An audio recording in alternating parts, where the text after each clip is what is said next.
Unajua shida nyingine ni akili. Akili yako umeijaza na nini? Yaani kwa kadri ya akili yako ilivyo, ndivyo yatakavyokuwa maisha yako. Na imani ni kuwa na hakika ya mambo yatarajiwayo, ni bayana ya mambo yasiyoonekana. Mashujaa wanaishi kwa imani. Mashujaa waishi kwa kuona, wanatembea kwa imani, wanaona vitu ambavyo wengine hawaoni. Yaani mashujaa, kwanza maneno ya mashujaa sio maneno ya kawaida. Mashujaa kwanza sio watu wa kulalamika.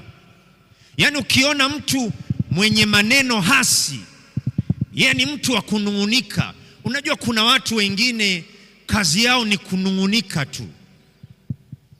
Kila kiongozi anayekuja wanamlalamikia. Akija kiongozi huyu wanamlalamikia. Akija kiongozi huyu wanamlalamikia. Wajasiriamali wao wakiona tatizo hawamlalamikii mtu mwingine, wao wanaenda kulitatua hilo tatizo. Kwanza wajasiriamali kazi yao ni kupongeza watu wengine, sio watu wa kulalamika, kusengenya watu wengine, watu wa kunung'unika. Wao wanaona ya kwamba kwa Yesu yote yanawezekana.